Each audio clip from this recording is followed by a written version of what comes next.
Okay, so we're going to continue in our talk about Sefirat Haomer, counting the Omer, and this whole time period between Pesach and Shavuot, between Passover and Shavuot. 7 weeks.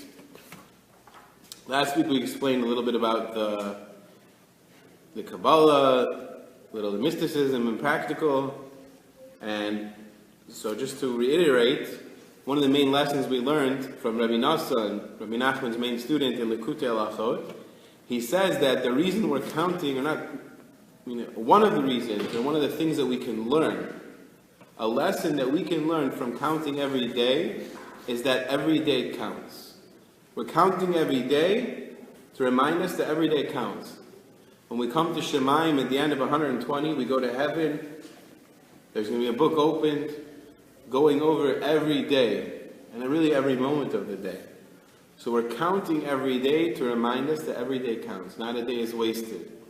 Not to push off from day to day the obligations that a person has. Because he said, Olavai, if only a person will do tomorrow's obligations tomorrow. I'm going to try and do today's obligations tomorrow. Who knows if tomorrow I'll finish what I'm supposed to do tomorrow. So then I start piling on, and nothing gets done. Or I miss out the important things. We also mentioned in the pasuk, it said, Hayom imekolo tishmeu, that today, if you listen to my voice, that the main order was Hayom, today, and that's what we're going to go into now. So we're in Hilchot Pikadon in Likutei Halachot, and this is based on Torah Aleph, lesson 1 in Likutei Maran. And this is Likutei Halachot, Rabbi Nassan's book, that is based on the Shulchan Aruch. At least the order is through the Shulchan Aruch. However, this book, Torah Halachot, goes the order of the lessons in Likutei Maran. Okay, so you guys have the sheets. We're on the second column. I'm going to read it inside. I'm going to translate.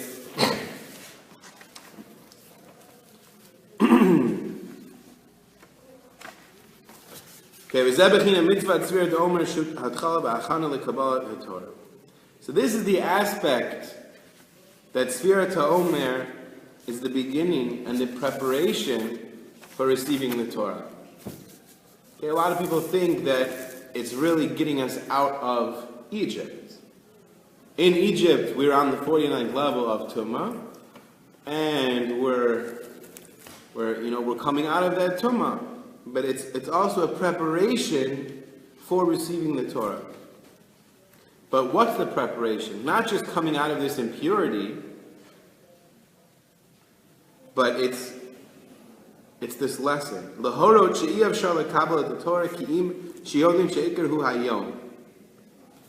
It's to teach us that it's impossible to receive the Torah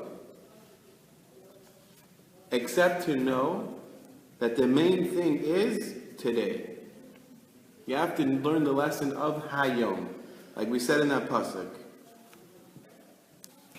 Sha'adam omed bo v'lo lidchot miyom liyom. That a person has to know Hayom hazeh, today. Today is what counts, and not to procrastinate from day to day. Ki kol yimei adam anu mesupurim, like we said before, that each and every day of a person is counted, and it's kept track of.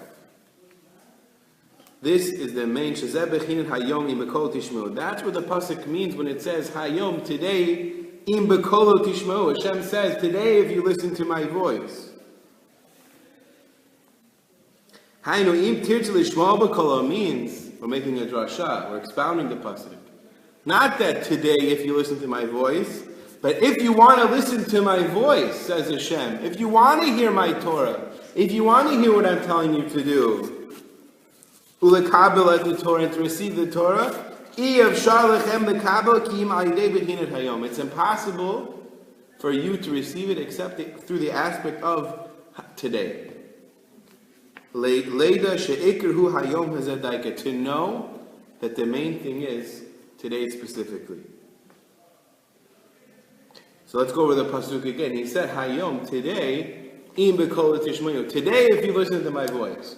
Don't read it today if you listen to my voice. Read it, Hayom, Hayom, the lesson of Hayom is what you need, Bekolo Tishmu, to listen to my voice.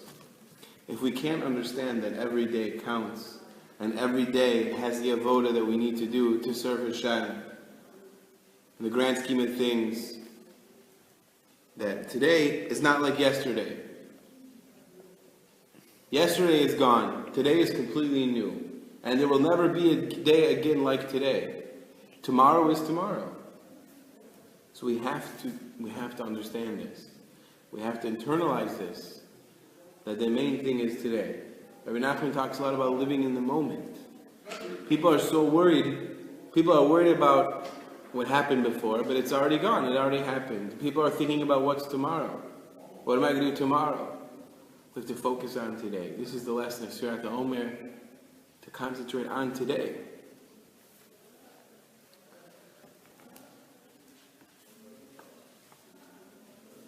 This is also another pasuk he brings from Dvarim, Hayom hazeh anochi mitzavach laso. Today, Hayom hazeh, anochi mitzavach. Today, I'm commanding you to do. We have Hayom again. Hayom again. Hayom hazeh daika, he says. Specifically, Hayom, today.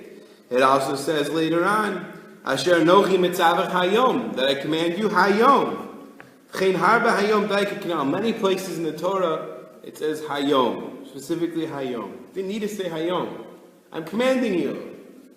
No, Hayom. Today. Ki al yidei shemonim v'sofim sheba shabbos was kodem kabbalas Torah. Sheheim b'chinas klal yimei adam. So through the fact that we're counting these 7 weeks, which incorporates all the days of man, like we mentioned before, it says, like we said last week, I'll just repeat it again. He said that the 7 weeks hint at all the days of man, of people, that are included in the 7 days of the week. Because all the days are included in 7. We find 7 a lot. 7 weeks, 7 years, all over the Torah, different concepts. 7 days of creation. The 7 days of the week that we count every day correspond to the 7 days of creation. 6 days of creation, 7th day Shabbos, etc. But it's all a repeat. Right? The 7 days of creation. So these are happening again, he says. Over and over. Chalila, chozim, chalila, kol yemei olam. They're always going over again. We're always repeating the week. It's like a spiral. We talk about years. The year, it's not a new year, it ends. It is a new year, but the Zman, spiritually, is the same. Pesach happened in Nisan, the month of Nisan. Pesach is when we were redeemed. We came out of our exile. Right? We are captives in Pesach. Nisan is a month of redemption, not because Pesach happened in Nisan. Pesach happened in Nisan because Nisan is a month of redemption. Understand? The story of Purim happened because Adar is a month of luck, of happiness. Okay? So, every year when we come back to the same spot on the calendar, we tap into that moment. Up in Shemayim, in a certain realm, in the Olam and the Shama, there is no time. It's L'malam and Izman. Time is a creation of this world. But at a certain point, it's all one. At a certain point, we're going through the Midbar right now. We're counting the 49 days up until receiving the Torah. It's happening right now. How can we do this? Because our soul, parts of our soul are also connected to these realms. At a certain point, the higher points of our neshama, we don't really talk about them so much. The Chaya and Yechida, we have Nefesh, Ruach, Neshama, but we also have Chaya and Yechida. We don't even talk about these. Certain aspects of them are beyond time. Yet, we are connected. Our Neshama is connected. We are connected to eternity through our godly soul. So therefore, when we do things in this world, in the physical world, the same thing is happening something in the higher realm. We affect the higher realms whenever we do a mitzvah. We said last week, that when we do a mitzvah here, it sends a chain reaction all the way to the inner realms, to the highest level of Atzilut, to where Hashem made himself one with Atzilut, to the highest realms, and that creates a chain reaction. Then it sends Shefa, it sends blessing down to this world. So through our actions, we affect this whole world. Because we're connected, we have that godly soul. It's like a computer. Okay, you look now on a screen, okay, I have this Facebook in front of me. I see, we see people there, different things on the screen. You can type things, but that's what you see. Inside, I don't even understand this, I'm not a computer guy, but inside there's code and all these different things. People that write code, just because I'm typing an A on the screen, the motherboard doesn't know what an A is. The A means something else in a special code. Right? When you type on a website, you're putting in information, but there's so many other things behind the screen, or whatever server it's on. So we see a person putting on tefillin. We see a person putting on tzitzit, speaking. But inside of us is a neshama. And inside this world is another world, another olam, and another one. Each one is a soul to the next. So we're connected. And this is what Hashem says we need to do to come close. So anyway, these 7 weeks, it's Kol Adam, it's a reflection of all the days. This 7 represents the 7 days of the week, which is representing the 7 days of creation. And each person is a microcosm of the universe. We have Tzelem Elokim. Some say that's the Sefirot. That each one of us is a whole universe. Nivra Olam Bishvili, a person has to think that the world was created for me, says the Gemara. Rabbi Nachman says, what does it mean, Nivra Olam Bishvili? The world is created for me. Does it mean I'm selfish? I take everything? No, it means that the person has to look at it, that the whole world is created for him, that he has a responsibility. That what he sees in this world, he has a responsibility to daven for it, to pray for it. I saw that. Every one of us, we're sitting around this table, we can all be looking at the same thing. Let's say the iPad that's recording to the class. Each one of us, if we draw it, we're going to see a different perspective. Each one of us is looking at the world. We have a different perspective. One of us might see something wrong. We don't just sit and complain, whine, feel bad, what do I do? You daven about it. You see something wrong in the world, you have an obligation to daven for it, to pray for it. That's Hashem telling you, this is your obligation to pray for it. So you see it now, it's a reflection. Everything in this world is a reflection of the spiritual realm. So by you seeing something, that's your opportunity to make a tikkun for whatever is wrong inside or up in the spiritual realm. Whatever you're seeing is a reflection of what's going on there.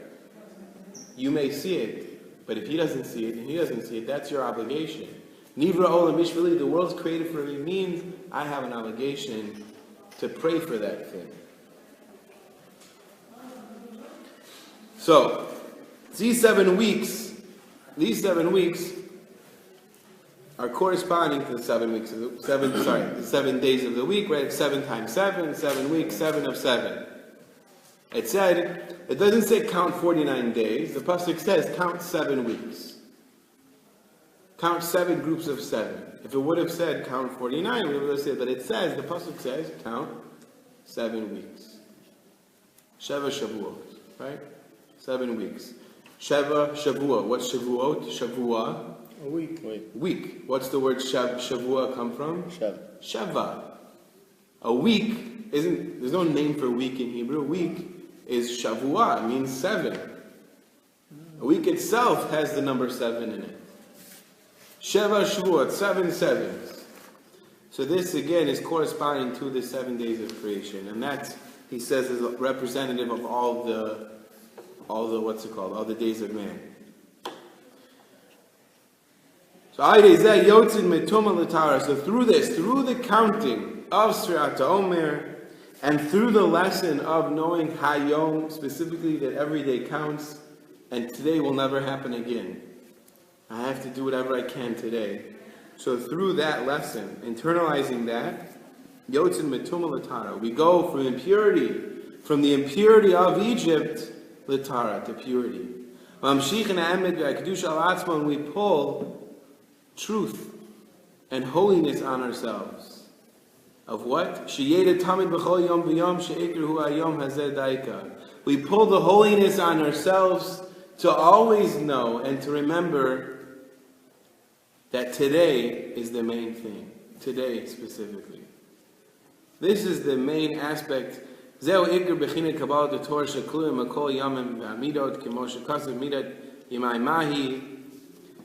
So he says that this is the main aspect of receiving the Torah.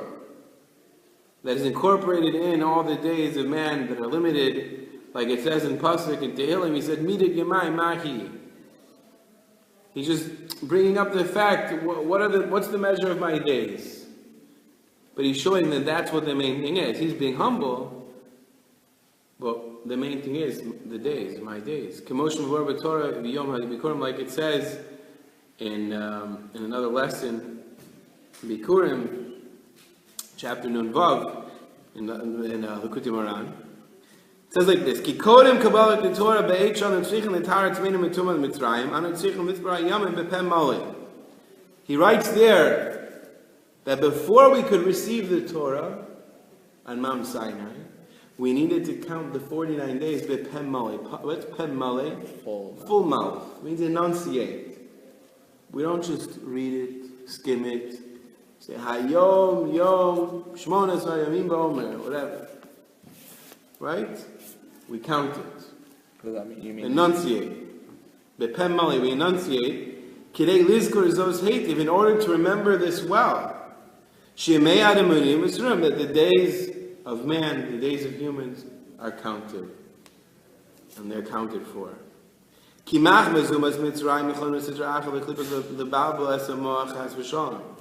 we mentioned before, because of the impurity of Egypt, the Sitrach, the other side, and the Klippas, the evil forces, were able to confuse a person. God forbid. To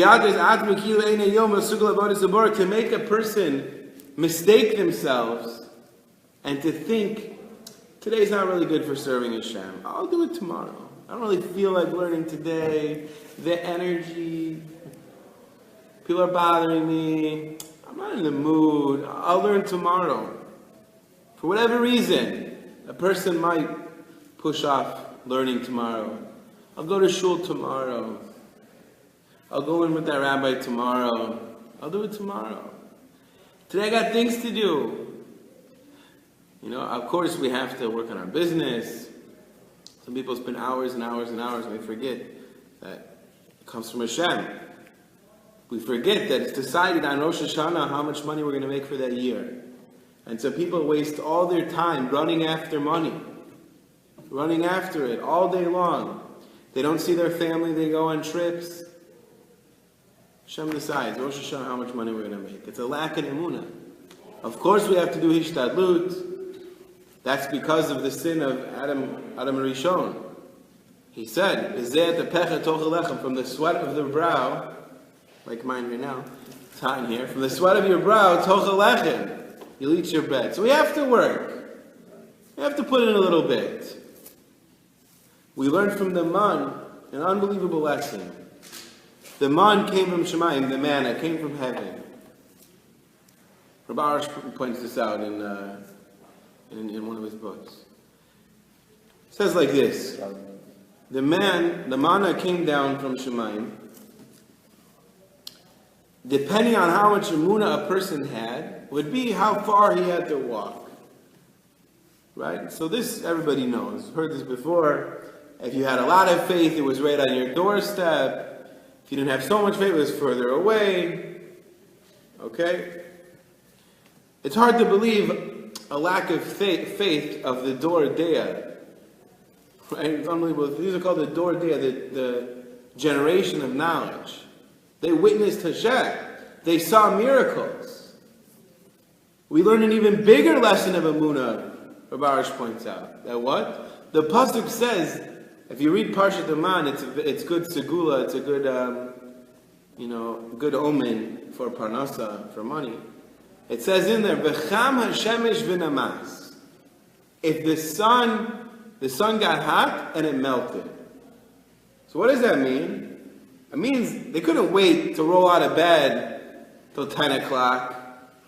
Once the sun came up, it melted. Their hishtadlut, their work, by the sweat of your brow you'll eat bread. They had to get up early. Sunrise now, it's like 6, almost 7 o'clock. Okay, it's not so early. Sometimes someone just told me today on a WhatsApp he has to wake up at 4:45 for Nate's, for sunrise minyan. This is the hishtadlut. So even in the midbar, even in the desert, they had to do a little hishtadlut, a little work. So depending on the amount of emunah a person has, whatever, yes, obviously there's many other circumstances. But some people think it's all me, kochi, my power, my strength, it's all me. And therefore they work and they work and they work. I heard another amazing story about this. There was a man, and he was traveling, and he ran out of money. He ran out of food. He was starving. He hadn't eaten in 2 days. Okay, we know a person can't make it, 3 days they say, 2.5 days, whatever it was. He was almost going to pass out. He couldn't make it anymore. So he came to a city, and he knocked on the first house he saw. He answered the door and he said, "Please, I'm starving. I haven't eaten in almost 3 days. I'm going to faint. I can't make it anymore. I'm so weak." So they said, "Go down the street," gave directions, and this house, they described big house, big white house, they'll give you what you need. So he said, "Okay, fine." So he made it to the house. He saw 2 white houses, one on each side, and he picked one. He knocked on the door and he said, I heard that you'll help me. I need food. Please give me some food. I haven't eaten." So the person answered the door, the butler, "What are you talking about? Please let me see the owner of the house." So the owner of the house comes and he says, "Please give me food. I'm starving. I haven't eaten in almost 3 days." He says, "Okay, I have some wood for you to chop in the backyard. You chop this wood, make a nice pile. When you're done, you'll get food." He says, "Oh, okay." So he goes to the back. He's so weak. All his strength left. He's chopping this wood, and he piles it up. And he comes back and he says to the owner, "Okay, now give me food." He says, "Okay, sure, go to the house across the street, and right there you'll get your food." So he's like, "Okay," so he goes across the street, knocks on the door, he sees like it's a big soup kitchen inside, and he says, "Please, I need food, I haven't eaten in almost 3 days." "No problem, come inside." They hand him a bowl, some soup and bread, and he gobbles it up. "Please give me more." And he's like yelling, and they're like, "Okay, calm down, you can have more. Please don't yell. Please calm down." "What do you mean? I worked for this. I chopped wood for hours. I haven't eaten in almost 3 days." He's like, "Sir, calm down.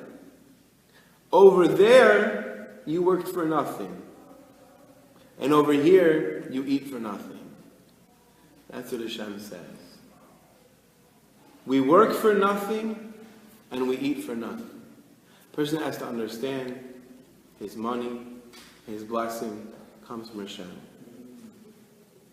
In this world, Olam HaSheker, the world of falsehood, it's here as an illusion. Obviously, we have to put it. It's the curse. The curse of Adam HaRishon is we have to toil. That's it. We have to put in effort. And depending on our emunah, depending on our faith, how much effort it's going to be. You eat for nothing. You work for nothing.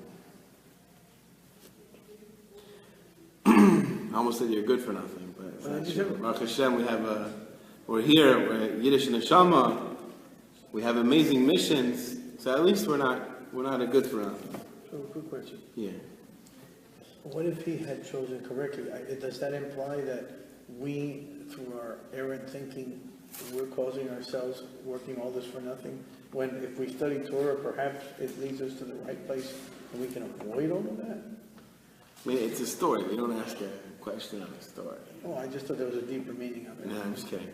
So you're saying, yeah, if we do more things spiritually, we add to our emunah, yeah, things could be much easier, sure. Definitely. If we pray more, praying adds to our emunah. You know, it's definitely a good question. We can answer later. But for sure, a person doesn't, pray. You start praying and realizing that things come from Hashem, things get easier. You'll see it in your life. Try it and test it. Daven to Hashem, things happen. Start looking for the blessing in your life, it will happen. You have to trust in Hashem. Okay, so through this lesson, that every day counts. Okay, let me explain over there. So before receiving the Torah, we need to purify ourselves from the Tumah, from the impurity of Egypt. And we need to count these days, but Pemali, like we said, with enunciation. The speaking itself causes us to remember and to think about that every day counts. It's the speaking. Speaking has a power. Dibur has a power, has a koach.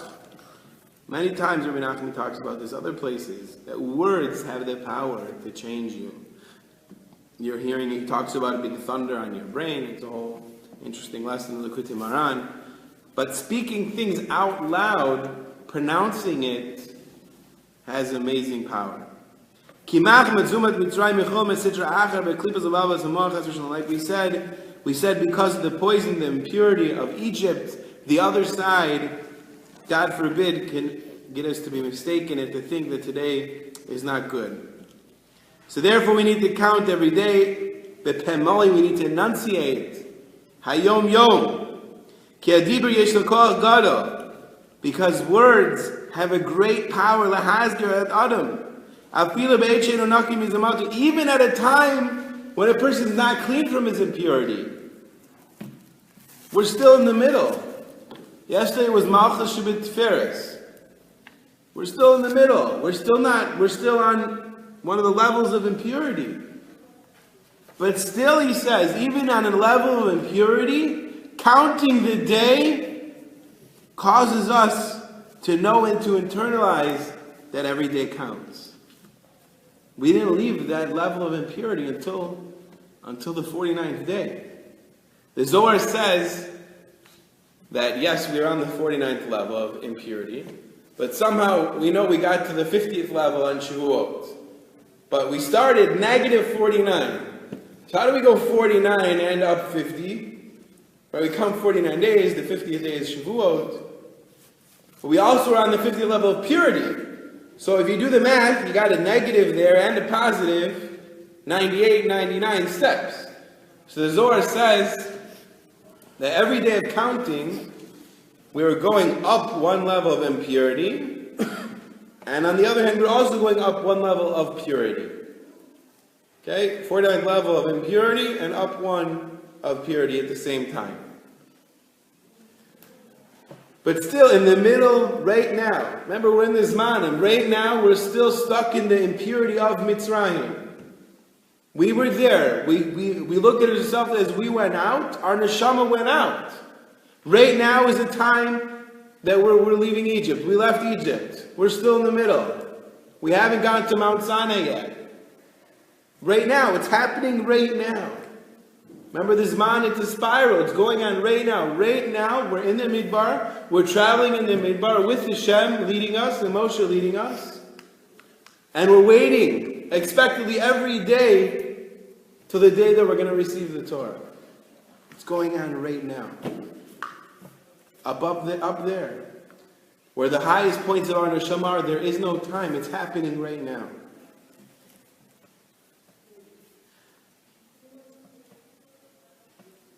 So therefore we need to count every day. Kemoshe Kasav, like the pasuk says, we read this pasuk, it's a nice song in think we read it on Musaf, Rosh Hashanah, Yom Kippur, Midei Dabri Bo, Zacher Es Kerenu Od. In the midst, Dabri Bo, speak about him, Zacher Es Kerenu, I'll remember him. Just about speaking, remember, says the Pasuk in Yirmiyah. Just Midei Dabri Bo, just because I speak about him, Zacher Es Kerenu, I remember. The speaking of the Omer, speaking of the day, talking about the day causes us to remember and to think every day counts. But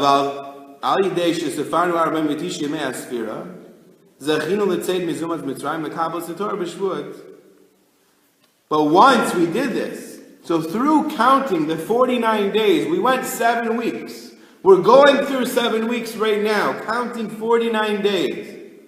So through that, we merit to leave the Zuam Mitzrayim, to leave the purity of Egypt, and to receive the Torah on Shavuot.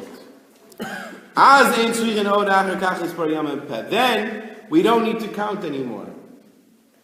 Through the 49 days, the 7 weeks, through that, through getting to Shavuos, then we internalize this message, Hayom, that every day counts. Each and every day of the rest of the year, we take it with us. Okay, many people ask, why are we counting up? Should count down, right? It's a famous question. You count down, 10, 9, 8, 7, 6, blast off, right? We're counting down to receiving the Torah. It's because we're counting up.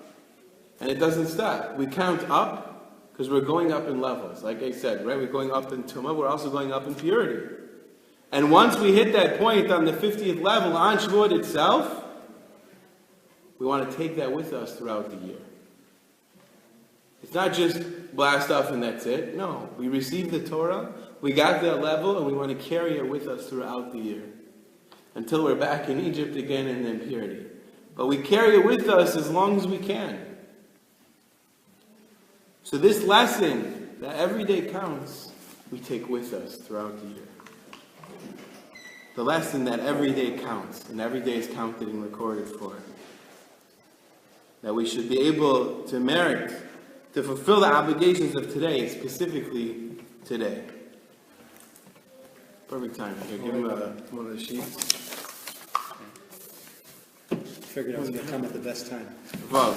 We're on Vav, so if we're following along, letter Vav, it's on the third column there. A little small towards the bottom. Val came. Therefore, so for the Yamim LaOmer, so therefore we count the days of the Omer.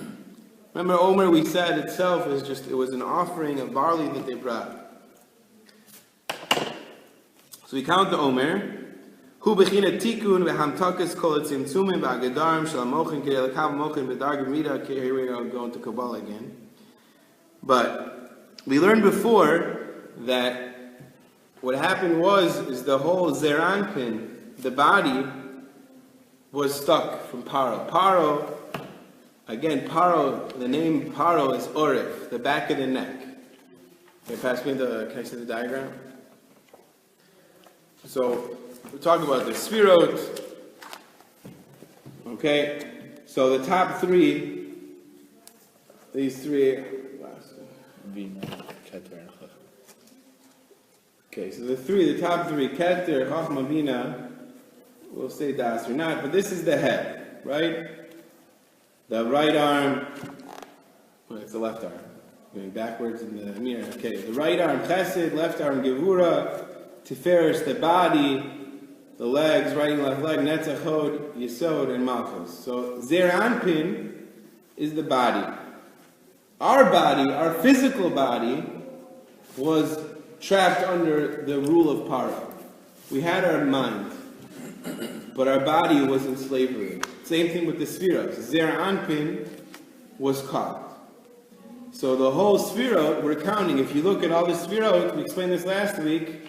Listen to last week, you can see it on Facebook, and also on SoundCloud to explain what's going on. But basically, when you see in the Siddur, counting the Omer, you also see all these names. Chesed, Shebechesed, Gevur Shebechesed, etc. It's all rebuilding Zer Anpin, which ultimately is what feeds to Malchus, which really represents this world.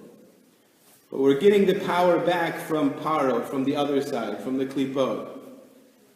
Okay, Paro, like I said, represented Oref. Oref means the nape of the neck, which I guess is here. That's where he grabbed onto, and he took all the vitality that was supposed to come to us, come to Klal Yisrael, and he took it for himself and for the dark side. So anyway, he's just hinting at that here again, that the Omer is the aspect of Tikkun Hamtaka Kol Tzimtzumim Megadarim. The Omer is also sweetening and repairing all this, because that's the Mochin, that's the Shefa that comes down. Okay? That comes down to us, into this world where we get our vitality. So that needed to be repaired. Had to be, and now, so on Pesach night, it was a complete revelation. It was called Mochin de Gadlus, because we needed that to be able to come out of Mitzrayim. But now Shavuot, and again, this is Yud Kei Vav Kei. This is the tip of the Yud. This is the Yud. This is the Hey. This is the Vav. Vav is number 6. So 1, 2, 3, 4, 5, 6. We're not counting Das. Das is a reflection of Keter. And the final Vav is Yesod, and the last Hey is Malchut. Okay, Yud Kei Vav Kei. So on Shavuot, when we marry Hashem, it's a marriage between us and Hashem. The Yud Kei Vav Kei are all aligned. At least one time, I think it's at Musaf on Shavuot. So all this is repaired, and that's where the Moshe Shefa comes to the world. But each person, it also depends on what work he did during Shavuot. During the Sefirat, how much did we work during these 7 weeks? To the degree that we fixed ourselves in whatever issues we have spiritually, that's how it's going to happen for us, the revelation and spirituality on Shavuot. Okay, so but during each day of the Sefira, we're only working on this. It's measured out, specifically. And then Shavuot, it all comes whatever we earned. In order that it shouldn't turn to them, because if too much comes down, it's like a cup. There's only a certain kli, a certain vessel on each day, and that's all the Shefa can take. Any more, it goes to the other side. Because we're repairing it now, little by little. So therefore, we count these days for the Omer, because Am is kol yom v'yom yeshbo chachma v'seichel miyuchad, that really each and every day, this is based again, now this part is based on the first lesson of the Likutei Moharan, he's getting back to it a little bit, that each day has a chachma and a seichel. Miyuchad shezeiker or yom shu or shemesh shu seichel. Each day has within it a light, a seichel, a godly seichel within it. Like it says in the Torah, like in lesson 1, to connect to Hashem. Everything in the world has an inner seichel in it that we can use that item to connect to Hashem. Also every day has a special light within it that's not like any other day. Has a light that we can connect to the light of the Ein Sof, the infinite light. Every day has a bit of that light in it.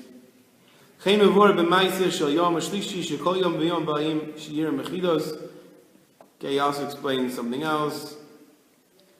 On the third day, I think he's spoken about there over in that lesson. Look over there well. Okay, V'tavi. The main thing to understand, Shekol chachma sheba'olam kluim me'yami. The main thing to understand is that all the wisdoms in the world are incorporated in the days. Ki or yom hu ha-seichel, because the light of the day is the seichel. It is the godly intelligence. Zeu. There is a benefit of chachma to foolishness.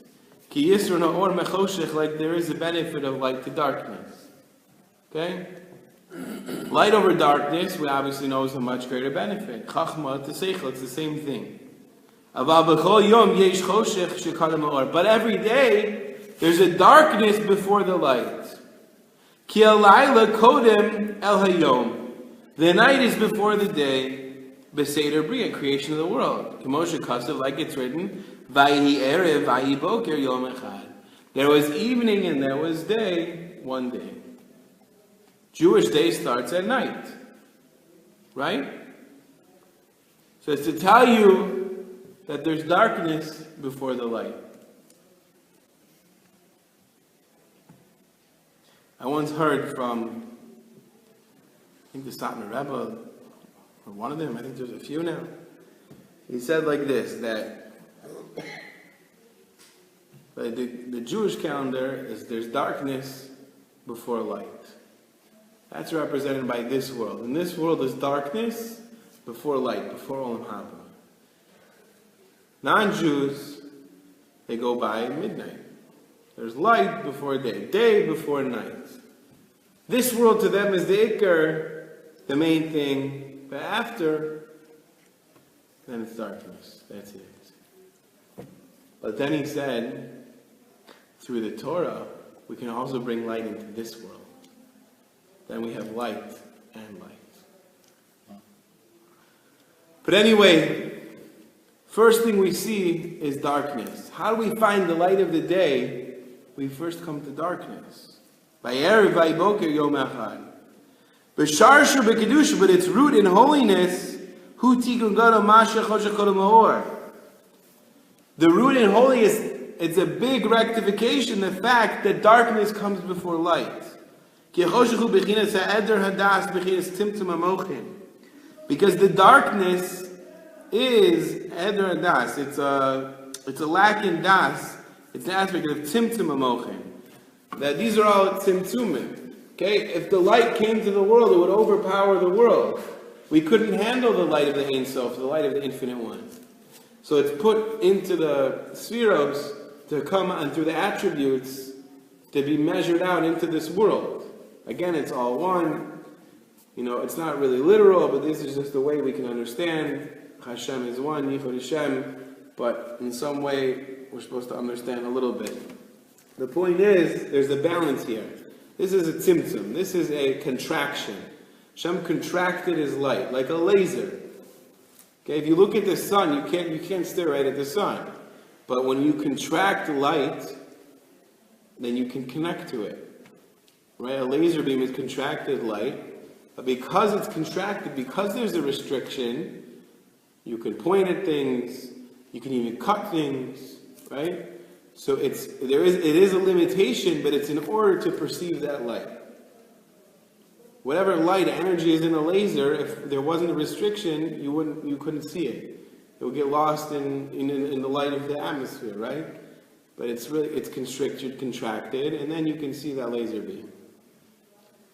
So it's really the fact that there's darkness before the light of the day is part of the tikkun, the rectification, to be able to connect to the light of the day. That is the restriction. That is the contraction. Nighttime right now is the tzimtzum in order for us to connect to the light of the day.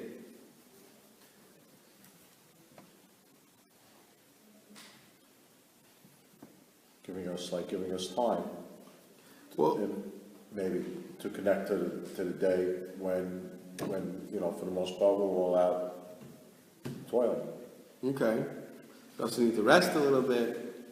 We Constantly going. We toil in the daytime, and in the evening we have a little tzimtzum, so we could do this. Right. So he provides us with this tzimtzum with the less light outside, so we can come in here and learn Torah. Right. So the main tikkun, the main rectification in receiving the mochin, the spiritual, we spoke about the mochin, the spiritual flux, the chasadim and gevuros, whatever, the vitality that we need to survive, and for the world to survive. We need to have that. But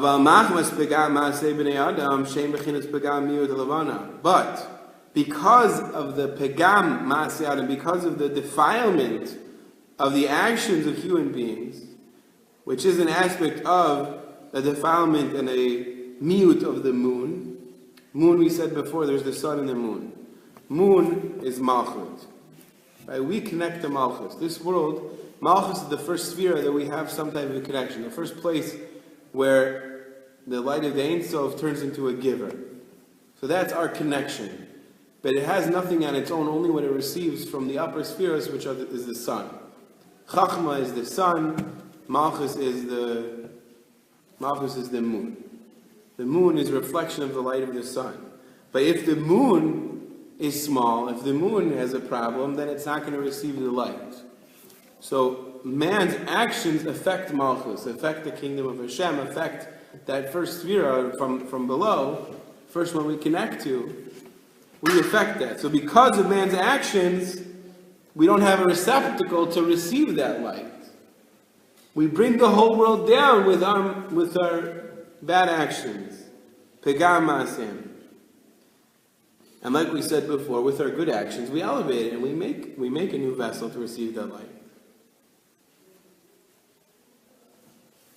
So through this though, through messing up Malchus, messing up the world, making it a bad receptacle to receive that chef is coming down. The vitality is coming down. So if it doesn't come to us, it goes to the other side. So because of the lessening of the moon through this nimshach the Sefirat Haomer, it's pulled to the Sefirat Haomer and nikach has v'shalom, this like leeching, God forbid, from there. Kimisham ikar yinikasum kanal. That's where their main nourishing comes from. They don't get a direct connection with the Or the Ein Sof. The Sefirat Haomer is like a leech. Rabbi Nachman talks about other places that when a person does a sin, he creates klippas or bad angels, whatever you want to call it. But when a person is sinning, he loses his connection, or he loses some of the light that comes to him, some of the shefa. And where does it go? It goes to the klippas. It goes to the other side. And when a person starts to repent, a person starts to do teshuvah, it gets very hard in the beginning. Why is that? That's the klippas. They're coming after him. Because once a person starts to repent, he gets some of that light back. But if he's getting it, it's going away from them. And that's the klippas need that to survive, because they're leeches. So that's why it's hard in the beginning, because they know this is it. I'm losing my light, I'm losing my vitality, and it's his fault. It's her fault. I have to go after her. I have to go after him. And that's why it's hard to repent in the beginning. Because they don't have a direct connection. They only leech onto us, or onto our spirituality. And also, a person has to know it's only hard in the beginning. Eventually, it gets easier. But anyway, that's where they leech from. That's where the main vitality of the kingdom of the dark side is, which is represented also by the Zuamas Mitzrayim, the impurity of Egypt. Because their main leeching, like we said, was from this defilement of the holiness, the kingdom of holiness. We explained last week how that happened with Adam, etc. Which is also an aspect of the moon being smaller. That's a receptacle for the blessing. And from there come all the defilement in the world. All the defilement, everything bad in the world happens from that miut levana, from them making the moon small because of our actions. And then darkness, mamish, comes. When there's a full moon, there's more light. But when the moon is made smaller, there's darkness. It wants to darken the light of the day completely. It wants to confuse the das, the knowledge, and wants to darken the light of truth. Which is the light, that seichel, the chachma, hamitis, hameir b'chol yom, that godly light that illuminates every day, shu ikir yom, which is the main part of the day. And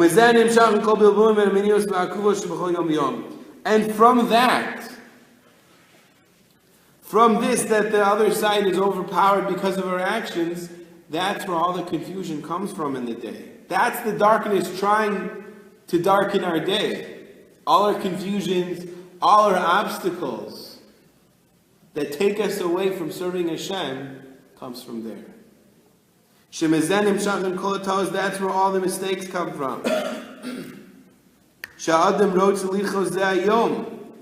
All these things that make a person want to push off today, I'll learn tomorrow. I'll go to this year next week. I'll go to shul tomorrow. I have to do this today.